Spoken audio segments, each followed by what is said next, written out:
ਅੱਜ ਅਸੀਂ ਦੇਖਾਂਗੇ ਗੁਰਮੁਖੀ ਲਿਪੀ ਨਿਕਾਸ ਅਤੇ ਵਿਕਾਸ। ਭਾਸ਼ਾ ਮਨ ਦੇ ਭਾਵਾਂ ਨੂੰ ਪ੍ਰਗਟ ਕਰਨ ਦਾ ਸਾਧਨ ਹੈ। ਮਨ ਦੇ ਭਾਵਾਂ ਨੂੰ ਅਸੀਂ ਬੋਲ ਕੇ ਅਤੇ ਲਿਖ ਕੇ ਪ੍ਰਗਟ ਕਰਦੇ ਹਾਂ। ਪ੍ਰਾਚੀਨ ਕਾਲ ਵਿੱਚ ਮਨੁੱਖ ਕੋਲ ਨਾ ਕਲਮ ਸੀ, ਨਾ ਕਾਗਜ਼, ਨਾ ਸਿਆਹੀ, ਨਾ ਪੈਨ, ਨਾ ਪੈਨਸਿਲ। ਇਸ ਲਈ ਉਸਨੇ ਚਿੰਨ੍ਹਾਤਮਕ ਆਕਾਰ ਬਣਾਉਣ ਕੇ ਆਪਣੇ ਮਨ ਦੇ ਭਾਵਾਂ ਨੂੰ ਪ੍ਰਗਟ ਕਰਨਾ ਸ਼ੁਰੂ ਕੀਤਾ। ਕੁਛ ਚਿੱਤਰ ਬਣਾ ਕੇ ਉਹ ਆਪਣੇ ਮਨ ਦੇ ਭਾਵਾਂ ਨੂੰ ਪ੍ਰਗਟ ਕਰਦਾ ਸੀ। ਅਤੇ ਇਹ ਚਿੱਤਰ ਆਮ ਤੌਰ 'ਤੇ ਉਸਨੇ ਗਿੱਲੀ ਮਿੱਟੀ ਨੂੰ ਲੇਪ ਕੇ ਫੱਟੀ ਜਿਹੀ ਬਣਾ ਕੇ ਉਸ ਉੱਤੇ ਆਪਣੇ ਮਨ ਦੇ ਭਾਵਾਂ ਨੂੰ ਪ੍ਰਗਟਾਉਣ ਦੇ ਲਈ ਕੁਝ ਚਿੱਤਰ ਉਕਰਨੇ ਸ਼ੁਰੂ ਕੀਤੇ। ਉਸੇ ਗਿੱਲੀ ਮਿੱਟੀ ਨੂੰ ਲੇਪਣ ਤੋਂ ਹੀ ਲੇਪ ਧਾਤੂ ਤੋਂ ਲਿਪੀ ਸ਼ਬਦ ਹੋਂਦ ਵਿੱਚ ਆਇਆ, ਜਿਸ ਨੂੰ ਅਸੀਂ ਇੰਗਲਿਸ਼ ਵਿੱਚ ਸਕ੍ਰਿਪਟ ਕਹਿ ਦਿੰਦੇ ਹਾਂ। ਬੋਲਚਾਲ ਦੀ ਭਾਸ਼ਾ ਨੂੰ ਕੋਈ ਦ੍ਰਿਸ਼ਟਮਾਨ ਰੂਪ ਦੇਣ ਲਈ ਜੋ ਕੁਝ ਸ਼ਕਲਾਂ ਨੂੰ ਵਰਤਿਆ ਜਾਂਦਾ ਹੈ ਉਸਨੂੰ ਲਿਪੀ ਕਿਹਾ ਜਾਂਦਾ ਹੈ। ਲਿਪੀ ਦੀ ਮਹੱਤਤਾ ਭਾਸ਼ਾ ਦੀ ਸਮਰੱਥਾ ਵਿੱਚ ਵਾਧਾ ਕਰਨਾ ਹੈ, ਭਾਵਾਂ ਦੇ ਤੇ ਭਾਸ਼ਾ ਦੇ ਵਿਕਾਸ ਬਾਰੇ ਜਾਣਕਾਰੀ ਹੈ, ਭਾਸ਼ਾ ਨੂੰ ਸਦੀਵੀ ਬਣਾਉਣ ਵਿੱਚ ਸਹਾਇਕ ਹੈ, ਭਾਸ਼ਾ ਨੂੰ ਸਰਬ ਵਿਆਪਕ ਬਣਾਉਣ ਵਿੱਚ ਸਹਾਇਕ। ਇਸ ਨੇ ਭਾਸ਼ਾ ਨੂੰ ਲਿਪੀ ਨੇ ਭਾਸ਼ਾ ਨੂੰ ਸਮੇਂ ਦੇ ਸਥਾਨ ਦੀ ਸੀਮਾ 'ਚੋਂ ਕੱਢ ਕੇ ਸਰਬ ਵਿਆਪਕ ਬਣਾਇਆ। ਦੁਨੀਆ ਦੇ ਕੋਨੇ-ਕੋਨੇ ਵਿੱਚ ਆਪਣਾ ਹਾਵ ਭਾਵ ਪਹੁੰਚਾਉਣੇ ਹੋਣ ਤਾਂ ਉਸਨੂੰ ਲਿਪੀ ਦੁਆਰਾ ਪਹੁੰਚਾਇਆ ਜਾ ਸਕਦਾ ਹੈ। ਜੇ ਅਸੀਂ ਲਿਪੀ ਦੇ ਜਨਮ ਦੀ ਗੱਲ ਕਰੀਏ ਤਾਂ ਇਸ ਦੇ ਵਿਕਾਸ ਬਾਰੇ ਵੱਖ-ਵੱਖ ਰਾਵਾਂ ਮਿਲਦੀਆਂ ਹਨ। ਧਾਰਮਿਕ ਦ੍ਰਿਸ਼ਟੀਕੋਣ ਵਾਲੇ ਲੋਕ ਲਿਪੀਆਂ ਨੂੰ ਬੋਲੀ ਵਾਂਗ ਪਰਮਾਤਮਾ ਦੁਆਰਾ ਜਾਂ ਕਿਸੇ ਦੇਵੀ ਦੇਵਤੇ ਦੁਆਰਾ ਰਚੀ ਗਈ ਮੰਨਦੇ ਹਨ, ਪਰ ਇਹ ਕੋਰਾ ਵਹਿਮ ਹੈ। ਜਿਵੇਂ ਭਾਰਤ ਵਿੱਚ ਬ੍ਰਹਮੀ ਲਿਪੀ ਨੂੰ ਬ੍ਰਹਮਾ ਤੋਂ ਪੈਦਾ ਹੋਈ ਮੰਨਿਆ ਜਾਂਦਾ ਹੈ।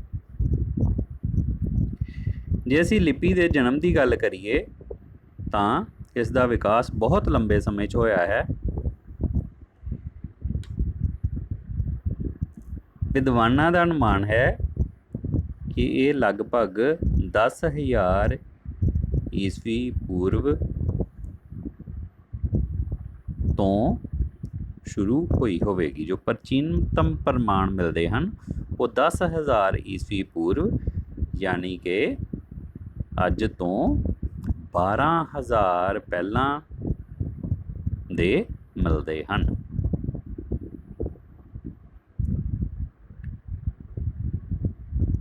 ਜੇ ਅਸੀਂ ਆਧੁਨਿਕ ਭਾਰਤੀ ਲਿਪੀਆਂ ਦੀ ਗੱਲ ਕਰੀਏ ਤਾਂ ਇਹਨਾਂ ਦਾ ਸਰੋਤ ਬ੍ਰਹਮੀ ਲਿਪੀ ਮੰਨਿਆ ਜਾਂਦਾ ਹੈ।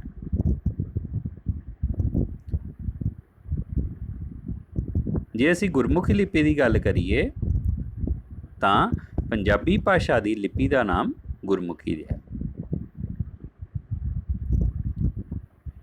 ਹੋਰ ਲਿਪੀਆਂ ਵਾਂਗ ਇਹ ਵੀ ਗੰਢ ਲਿਪੀ ਅਤੇ ਚਿੱਤਰ ਲਿਪੀਆਂ ਦੀ ਅਵਸਥਾ ਵਿੱਚੋਂ ਲੰਘ ਕੇ ਪੂਰਨ ਲਿਪੀ ਦੇ ਰੂਪ ਵਿੱਚ ਪੁੱਜੀ ਹੈ। ਗੰਢ ਲਿਪੀ ਦੇ ਵਿੱਚ ਕੁਝ ਕੁ ਧਾਗਿਆਂ ਨੂੰ ਗੰਢਾਂ ਦੇ ਕੇ ਆਪਣੇ ਮਨ ਦੇ ਭਾਵ ਪ੍ਰਗਟਾਏ ਜਾਂਦੇ ਸਨ ਜਾਂ ਕੁਝ ਸੁਨੇਹੇ ਭੇਜੇ ਜਾਂਦੇ ਸਨ। ਚਿੱਤਰ ਲਿਪੀਆਂ ਦੇ ਵਿੱਚ ਚਿੱਤਰ ਬਣਾ ਕੇ ਭਾਵਾਂ ਨੂੰ ਪ੍ਰਗਟ ਕੀਤਾ ਜਾਂਦਾ ਸੀ, ਪਰ ਗੰਢ ਅਤੇ ਚਿੱਤਰ ਬਣਾਉਣ ਦੇ ਵਿੱਚ ਅਸੀਂ ਆਪਣੇ ਸੂਖਮ ਭਾਵਾਂ ਨੂੰ ਪ੍ਰਗਟ नहीं कर सकते। दूसरा, चित्र बनाउण दे लई बहुत कुशलता की लोड़ है, जो हर व्यक्ति के वस की गल नहीं। इसलिए हौली हौली लिपियां का विकास होया। नवीन खोज दसदी है कि गुरमुखी लिपि ब्रह्मी लिपि विचों निकली है।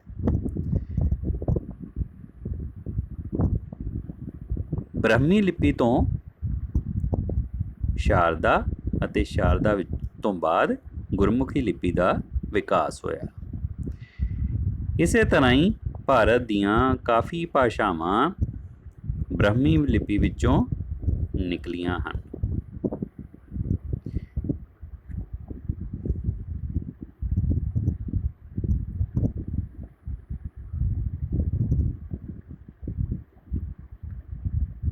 जे असी गुरमुखी लिपि की प्राचीनता की गल करिए तो इस दे नां तो असी भ्रमित हो के ये समझते हाँ कि ये सिख गुरुआं द्वारा बनाई गई है, जबकि ये लिपि गुरमुखी लिपि बहुत ही पुरानी है।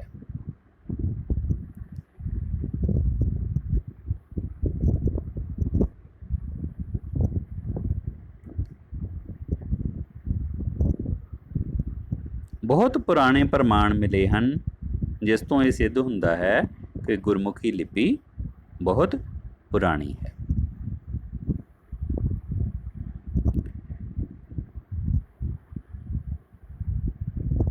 जे असीं इसदियां विशेषतावां की गल करिए तो ये भारत की सब तो पुरानी लिपि ब्रह्मी लिपि दे विचों निकली है।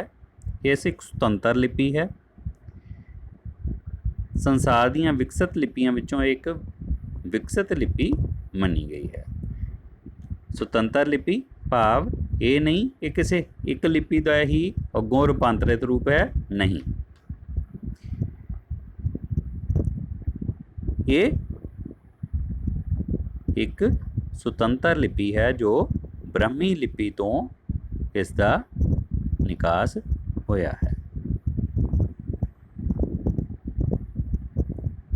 हुण जे असीं गुरमुखी लिपि की पंजाबी दी लई अनुकूलता की गल करिए तो ये पंजाबी लिखण दे बिल्कुल अनुकूल है।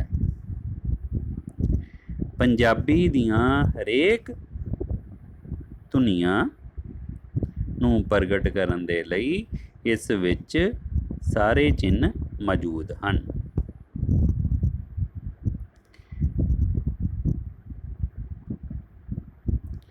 जे असीं गुरमुखी दे फारसी की गल करिए तो फारसी दीयां लगा मात्रावां विग्यानक नहीं हैं।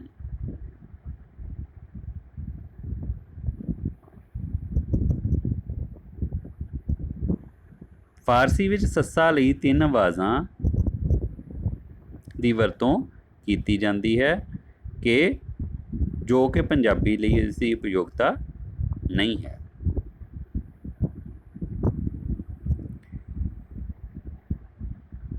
इसे तरह ही जे असी गुरमुखी ते देवनागरी लिपि की गल करिए तो गुरमुखी दे 35 अखर हैं, जबकि देवनागरी दे 52 अखर हैं।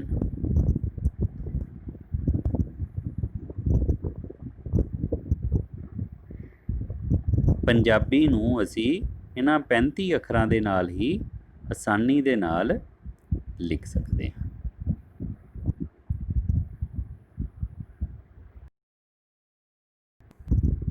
जे असी गुरमुखी ते रोमन लिपि की गल करिए तो पंजाबी च 35 धुनियां नूं प्रगट करन लई शब्द साडे कोल स्वर अते व्यंजन हैं, जबकि रोमन लिपि में सिर्फ 26 अखर ही हैं। इसलिए उन्होंने 35 अखरां की आवाज़ नूं धुनी नूं प्रगट करन दे लई कई बार बहुत कठिनाई आती है। ਇਸ ਤਰ੍ਹਾਂ ਅਸੀਂ ਦੇਖਦੇ ਹਾਂ ਕਿ ਗੁਰਮੁਖੀ ਲਿਪੀ ਹੀ ਪੰਜਾਬੀ ਲਈ ਸਭ ਤੋਂ ਜ਼ਿਆਦਾ ਉਪਯੁਕਤ ਹੈ।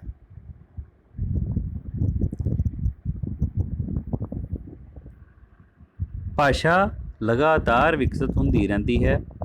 ਇਸ ਵਿੱਚ ਲਗਾਤਾਰ ਪਰਿਵਰਤਨ ਆਉਂਦੇ ਰਹਿੰਦੇ ਹਨ। ਇਸੇ ਤਰ੍ਹਾਂ ਗੁਰਮੁਖੀ ਲਿਪੀ ਵਿੱਚ ਵੀ ਕੁਝ ਕੁ ਸੁਧਾਰਾਂ ਦੀ ਲੋੜ ਹੈ,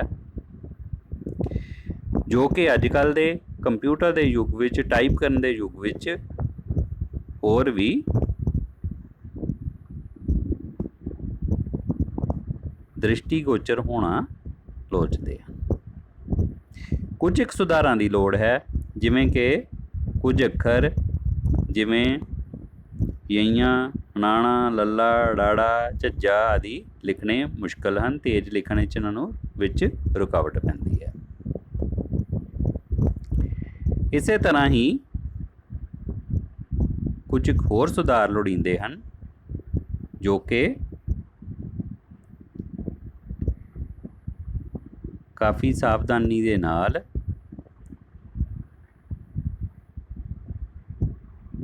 ਲਾਗੂ ਕਰਕੇ ਭਾਸ਼ਾ ਵਿਦਵਾਨ ਅਤੇ ਭਾਸ਼ਾ ਵਿਗਿਆਨੀ ਹੀ ਇਸ ਬਾਰੇ ਫੈਸਲਾ ਕਰ ਸਕਦੇ ਹਨ। ਧੰਨਵਾਦ।